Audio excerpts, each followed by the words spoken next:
Hello नमस्कार बच्चों। मैं Rajmohan Meena, assistant professor of zoology. आज हम इस वीडियो में बीएससी पार्ट फर्स्ट जूलॉजी के अंतर्गत इंटरेक्शंस ऑफ जीन वाला टॉपिक चल रहा था। इस वीडियो से पहले हमने supplementary gene, complementary gene, duplicate gene, epistasis आदि जीन के इंटरेक्शंस के बारे में अध्ययन किया था। आज हम इस वीडियो में घातक जीन्स या लेथल जीन्स के बारे में अध्ययन करेंगे। तो घातक जीन किन्हें कहते हैं, वो किस प्रकार से इंटरेक्शंस करते हैं, एक पीढ़ी से दूसरी पीढ़ी में संचरित होते हैं, किस प्रकार से उनकी लेथेलिटी विकसित होती है, किस पेयर्स के अंदर नहीं होती है। तो वे जीन्स जिनकी उपस्थिति जीवों के लिए हानिकारक होती है घातक जीन कहलाती है। ऐसे जीन जिनका इनहेरिटेंस जीवों में हानिकारक या उनकी मृत्यु का कारण होता है घातक जीन कहलाते हैं। इन जीन्स की उपस्थिति होने के कारण जीव में इतना अप्रत्याशित परिवर्तन उत्पन्न होता है कि वह जीवित नहीं रह पाता है। तो कई बार इन जीनों के प्रभाव के कारण जीव की मृत्यु हो जाती है। घातक जीन प्राय अप्रभावी रिसेसिव होते हैं। प्राय यह पीढ़ी दर पीढ़ी जीवों में विषम युग्मजीय अवस्था में उपस्थित एवं जीव मरते नहीं हैं, मगर जिस किसी जीव में यह समयुग्मजीय अवस्था में उपस्थित होते हैं वह जीन अधिक समय तक समयुग्मजीय अवस्था में जीवित नहीं रह पाता। यही कारण है कि प्रभावी घातक जीन की समयुग्मजीय अवस्था में जीव की मृत्यु हो जाने के कारण अगली पीढ़ी में संचरित ट्रांसमिट नहीं हो पाते हैं। अब देखते हैं कि ये लेथल जीन्स होते हैं, ये डोमिनेंट लेथल जीन्स भी हो सकते हैं, रिसेसिव भी हो सकते हैं। तो सबसे पहले लेते हैं हम प्रभावी घातक जीन या डोमिनेंट लेथल जीन। प्रभावी घातक जीन समयुग्मजीय अवस्था में घातक होते हैं। विषम युग्मजीय अवस्था में ये असामान्य प्रकार के लक्षण प्रतिरूप उत्पन्न करते हैं। विषम युग्मजीय अवस्था में भी प्राणी की मृत्यु हो सकती है। सामान्यतः डोमिनेंट लेथल जीन होते हैं। इनकी होमोजाइगोसिटी में जब ये जीन आते हैं तो ही इनका प्रभाव उत्पन्न होता है जीव में और उसकी मृत्यु हो जाती है। इसका एग्जाम्पल है स्किन कलर इन माइस। माइस के अंतर्गत जो स्किन कलर होता है वो इस डोमिनेंट लेथल जीन का उदाहरण है। चूहों में पीला रंग त्वचा के अन्य रंगों पर प्रभावी है, परंतु समयुग्मजीय अवस्था में पीला रंग चूहों के लिए घातक है, इसलिए ये मर जाते हैं। अतः पीले चूहे सदैव विषम युग्मजीय होते हैं।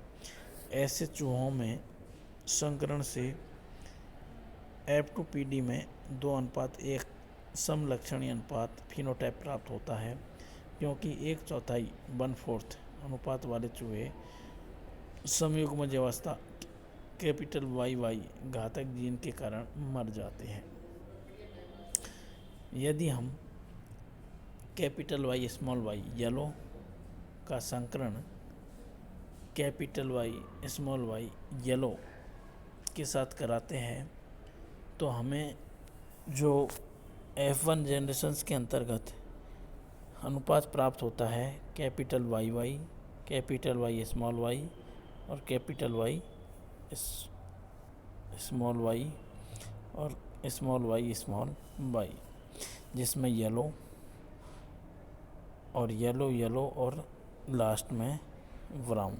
लेकिन इसकी डोमिनेंट होमोजाइगोसिटी के कारण इसका ये एक अनुपात होता है, उसके जीव जीवित नहीं रह पाते हैं डोमिनेंट लेथल जीन के कारण, जिसके कारण ये जीव 1% होते हैं, जिनका अनुपात 1 होता है, इनकी डेथ हो जाती है। जिसके कारण जिनका जो अनुपात होता है 1:2:1 की जगह पर जीवों में फिनोटाइप रेशो 2:1 ही रह पाता है।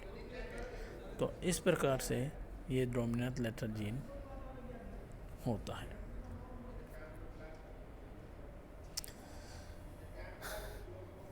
एल क्यू नोट 1925 में पीले चूहे पर किए गए आनुवंशिक प्रयोग के आधार पर निम्न निष्कर्ष दिए। नंबर 1, पीला रंग सामान्य भूरे रंग ब्राउन पर प्रभावी रहता है। दूसरा, पीले रंग वाले चूहे कैपिटल वाई स्मॉल वाई विषम युग्मजीय अवस्था में जिंदा रहते हैं।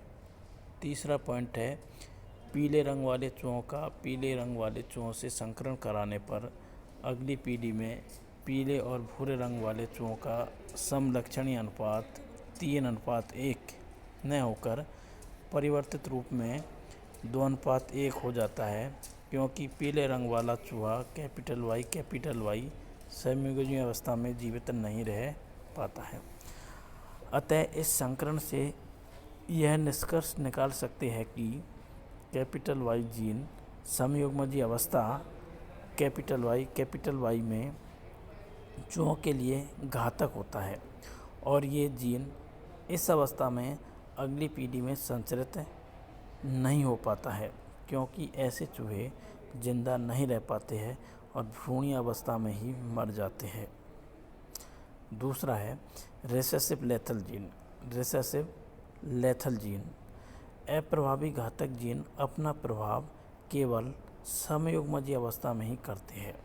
रिसेसिव लेथल जीन होता है, उसका प्रभाव केवल समयुग्मजीय अवस्था में ही प्रकट हो पाता है, तो इसको रिसेसिव लेथल जीन कहते हैं। इसके विषम युग्मजीय सामान्य होते हैं।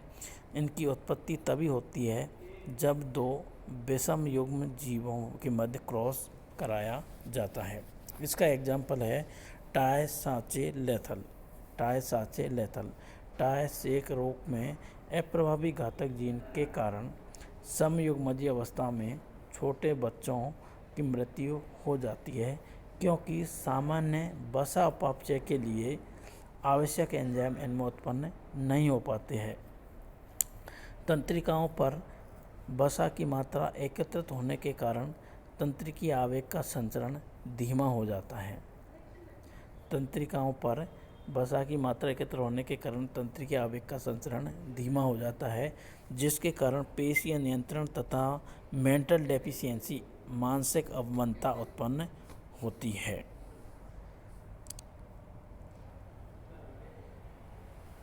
चूहों में अप्रभावी घातक जीन के कारण हाइड्रोसेफेली उत्पन्न हो जाती है। इस जीन की समयुग्मजीय अवस्था में भ्रूणीय परिवर्तन के दौरान कार्टिलेज की असामान्य वृद्धि होती है। परिणाम स्वरूप कपाल, स्कल तथा मस्तिष्क की वृद्धि अनियंत्रित होती है एवं सेरेब्रोस्पाइनल फ्लूइड की मात्रा एकत्रित हो जाती है। इस प्रकार के समयुग्मजीय जीवित नहीं रह पाते, जबकि इनके विषम युग्मजीय जीवित रह सकते हैं।